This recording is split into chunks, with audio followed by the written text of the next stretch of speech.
Good evening! Ano to? What is it, Daddy? Table. May pa-advance New Year gift si Daddy. Eh, ayan o, binubuksan niya. Excited. Ipod camera ko na lang. Pati si Nicole excited. Hindi ko mawari kung sino ang niregaluhan. Ako o si Nicole. Because Nicole is the one who's so excited. O, tingnan nyo. That is that Mama clean house already. See? Excited si Nicole eh. Siya atang niregaluhan ni Daddy. For who is that love? For Nicole? For you! But why Nicole is the one who's so excited? I don't know. Full glove. Oh, wow.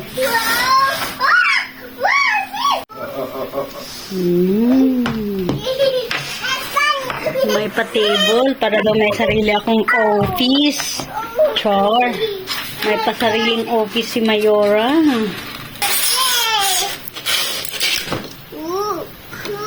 Ito si Nicole, naghahanap lang ito ng kalat eh.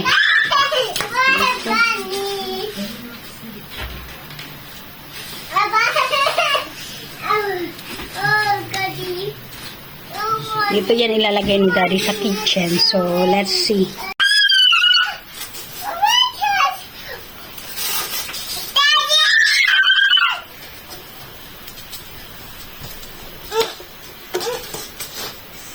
Ayan, naayos na ni Daddy yung regalo niyang pang New Year. Dati kasi ang ginagamit ko yung table na kinakainan namin yun, no? Ayun, nasa kusina. So, ngayon, regaluhan daw niya ako. Siyempre, itong bata naman, ang ginagawa is nagkakalat. Hindi ko alam. Kakalinis ko lang. Bis and kalat talaga itong batang ito. Yeah, you are really best in kalat. Papa, sheep. What? Papa, sheep. Papa, sheep. What you said? Papa, sheep. Papa, sheep. Funny. Funny daw, funny. What funny? Funny that you make dirty? Papa, sheep. Papa,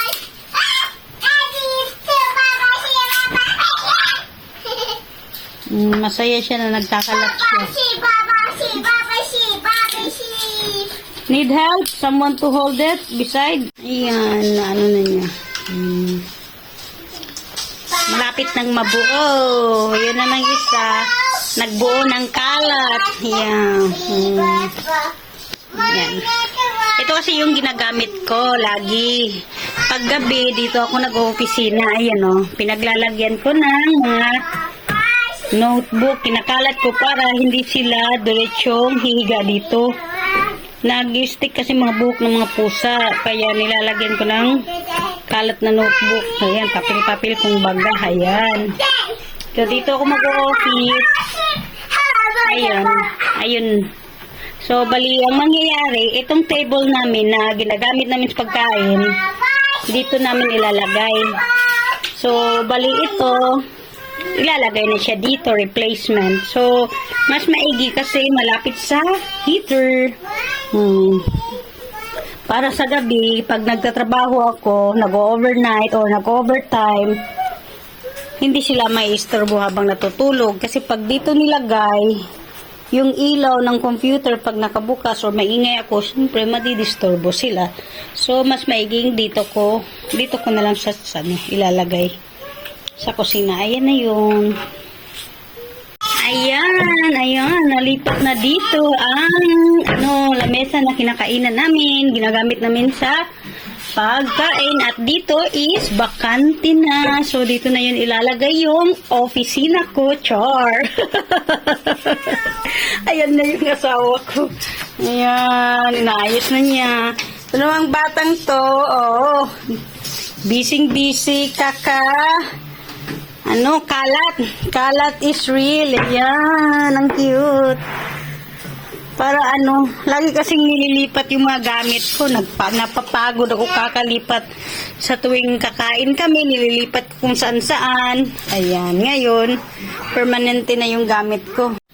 Kurururay! Tapos na yung ano ko, table! Lalagay na di model. Yo! May table na ako. Oh. Ayan. Ayan na yung mini office ko. Ayan. Bibilhan na lang daw niya ako next time ng upuan. Ayan. So at least, yung computer ko, hindi ko na kailangan i-off at ilipat. Wala na kasi yung battery nasira. Ayan. Yung pag hindi kasi natin ginagamit yung laptop natin, nasisira ang battery. Yun yung nangyari sa battery ko. Ayan. At syempre, andun yung beautiful. Beautiful Casper. Ayan. Nandito na ako sa mini office ko. Nagtatrabaho na daw ako. Sa mini office ko. Ayan. Naka-VG ako kay Kuya. Nagtatrabaho na ako. Ayan. Palit lang pero okay na siya. Tapos, bibili na lang daw kami ng yung upuan na para may sandalan. Para hindi daw ako mapagod. Malapit sa heater. Maano siya sa heater para, alam mo na, para di tayo lamigin. Lalo na ngayon is taglamig. Medyo sharp yung edge ng table. Kaya, hinanap namin ito para i-connect dito. Mas maigi na yung safe kaysa na ma-aksidente. Ayan. Kailangan ganyan siya. Ayan. At least, kung si Nicole magtatakbo-takbo or kahit kami accidentally na matouch sa edge, hindi kami ma-hurt. Kasi sharp. Hindi masugatan. Safety is better than, diba? Batang curious. Ayan na! Or open the door, love, even though they just finish eating, or else someone will keep kaka in the sink. Eto na, andito na ako sa aking mini office. Ito munang stool ang gamit ko, tapos sasandal na lang ako dito sa heater para mainitan yung likod ko. So ganito, pag gabi, nagtatrabaho ako dito sa computer. Tapos minsan tulad ngayon, nakatambay ako kay Kuya Wilson, tsaka kay Sis Marian. Ito, tapos may mga booklets din ako dito na, alam mo na, Nicole, don't play there. Ito, tapos may saksakan, tsaka may ring light. Na pag tulog na kasi si Nicole is, alam mo yung, syempre pag tulog na yung asawa, ay hindi na pwedeng maingay. Pati yung asawa ko, nakakatulog siya pag pinatulog niya si Nicole. Kaya siyang inatasan kong magpatulog kay Nicole. Kasi pag ako magpatulog kay Nicole, nakakatulog din ako. Kaya yung asawa ko ang inatasan kong magpatulog kay Nicole. Kasi pag nakatulog na si Nicole, natutulog na rin siya. So ako magtatrabaho pa kasi ako.